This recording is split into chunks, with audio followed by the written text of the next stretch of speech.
Subarus have revealed the Solterra price. There's two models. Base model, 78,000 Australian dollars, or around about 50,000 US dollars. That one has just over 400 kilometers of range. Pay $5,000 more though, get a few extra features, including 20-inch wheels. But with those 20-inch wheels, your range will come down to 357 kilometers or 212 miles. Is that a good deal? Well, Subaru Australia have finally released the price for the Solterra. It's the first Toyota electric car to go on sale in Australia. Yeah, it's a Subaru, I know, but it's actually a Toyota. It's been rebadged.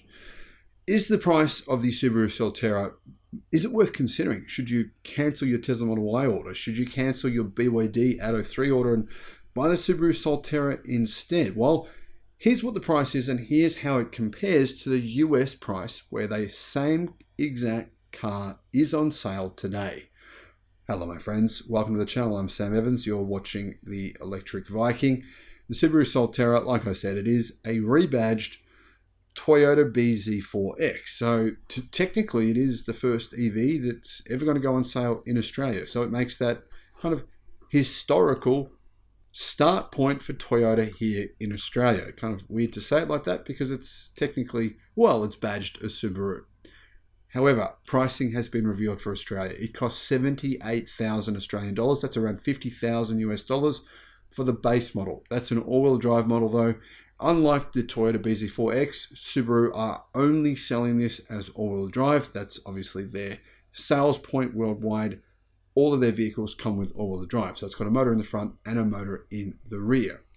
So Subaru Australia has actually detailed the pricing. It's got only two models of car. 78,000 Australian dollars for the base model. Like I said, 50,000 US dollars. By the way, the price for that base model in the US is 45,000 US dollars. However, if you want to go to the more premium spec model, that one costs around 84,000 Australian dollars.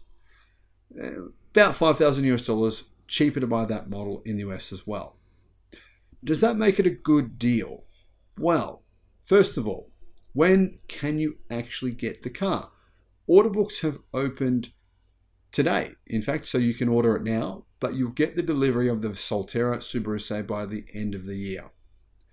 As previously detailed on this channel here, the specs, what are the specifications? Well, the Australian model has the same power and specs as the global cars that are sold outside of Australia.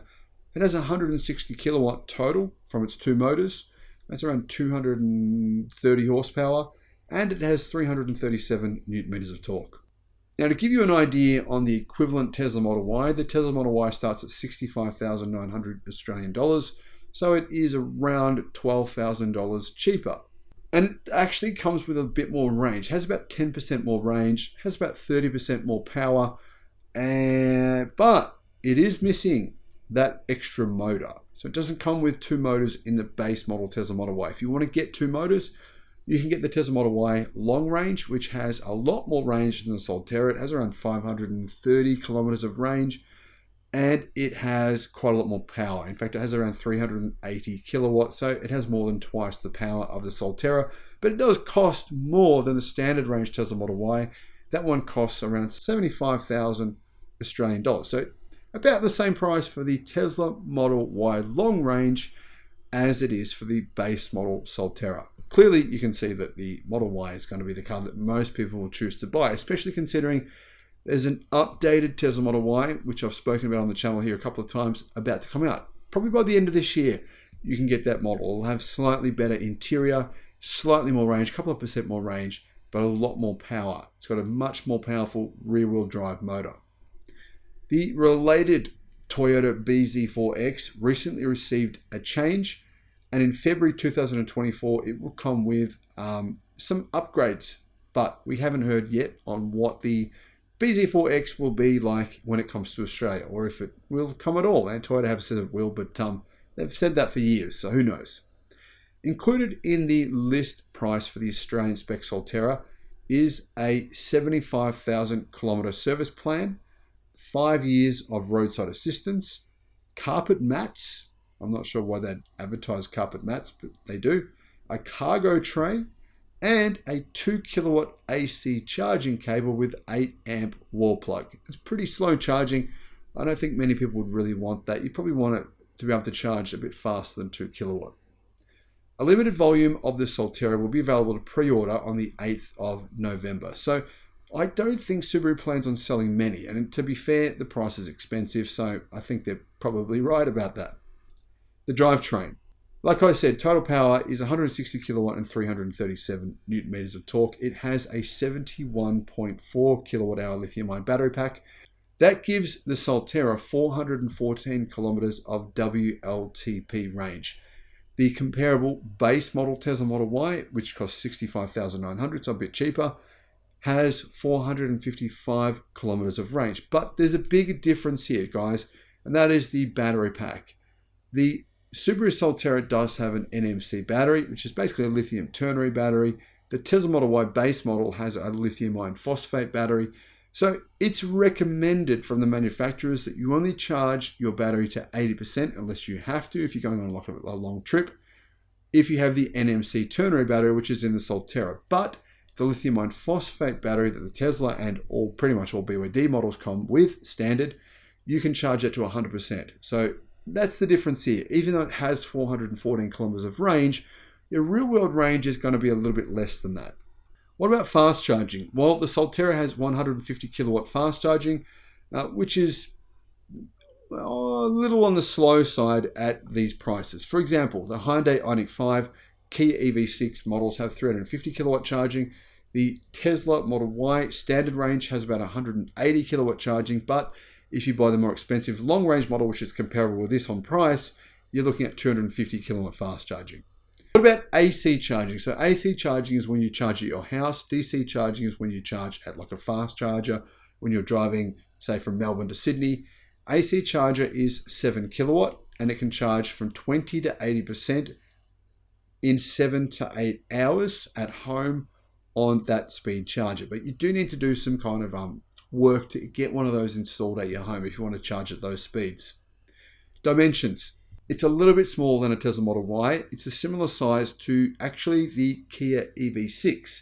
4,690 millimeters long, 1,860 millimeters wide, and 1,650 millimeters tall. Wheelbase is 2,850 millimeters. This means it's slightly longer and wider than a Subaru Forester. Ground clearance is 210 millimeters, or 10 millimeters less than the Forester, and curb weight is relatively heavy, I think, for a car this size. It's around 2,000 kilograms, so about 4,200 pounds. What warranty do you get with a Solterra? The Subaru Solterra has a 5-year unlimited kilometer warranty and 5 years of roadside assistance. The battery, though, this is probably the most important part. It's worth the most money, right? It has an 8-year 160,000 kilometer warranty. The 12 volt battery has a 2-year warranty. Now, it's worth keeping in mind here, guys. The 12 volt battery is the most likely battery you're going to have a problem with. EVs, quite a lot of them, have the problem with you needing to replace that 12 volt battery quite regularly. So what Tesla did to try and address this issue is they changed that from a lead acid battery to a lithium ion battery. That's fixed the problem for Tesla vehicles. So if you buy a Tesla vehicle, you're going to get a lithium ion battery, which you won't need to replace within a couple of years. A lot of EVs, though, we're finding there's excessive power draw on the 12 volt battery, so they're having problems. So that's something you may need to replace within a couple of years. In fact, it's very likely you will have to. There is one kind of nice feature you get here with this EV that you don't get from other brands. You get a complimentary 60-month, 75,000 kilometer servicing program included in the price. So you don't have to pay any money for servicing over a 60-month period. So you're looking at no services that you have to pay for probably around 5 years. That is, of course, unless you do more than 75,000 kilometers in 5 years. Any services needed after 75,000 kilometers, you would have to pay for. Now, here are the actual standard features that you get in terms of safety with a Solterra. Autonomous emergency braking, rear AEB, pre-collision system, blind spot monitoring, rear cross traffic alert, lane departure alert, lane tracing assist, emergency steering assist, adaptive cruise control, driver monitoring, low speed acceleration suppression, traffic sign recognition, surround view camera, rear parking sensors, and you get on the touring model intelligent park assist function. So that's the more expensive model. Standard equipment. As standard on the base model, so the $78,000 model, you can get 18-inch wheels, LED headlights, LED fog lights, a powered tailgate, a 7-inch digital instrument display for the driver. Then you're going to get a 12-inch screen in the middle of the car, plus a digital rear view mirror, heated steering wheel, heated front seats, heated rear outboard seats, power driver's seat with electric lumbar support, carpet mats, cargo tray, 2 kilowatt AC charging cable with 8 amp wall plug. If you pay more, so you're going to get for your extra $5,000 for the Solterra all-wheel drive touring model, it's questionable whether or not it's worth $5,000, 20-inch wheels. Putting on those 20-inch wheels will make your range lower. You probably get around 20 kilometers less range, meaning around 390 kilometers of range. But you get a wireless phone charger, 10-speaker Harman Kardon sound system, driver's side mirror memory, synthetic leather upholstery, so fake leather, power passenger seat, and semi-automatic parking assistance. Now, I personally would not buy a Solterra myself. I think it's overpriced for what you're getting. And even Toyota themselves admit it's not the greatest EV on the market. They say the newer versions will be far, far better. But if I was going to buy it, I would buy the base model. I don't think it's worth paying the extra $5,000 for the extra features you're going to get by going to the premium version of this car. And to be fair, resale value is probably going to take a big hit over the next few years. There's nothing you can do about that.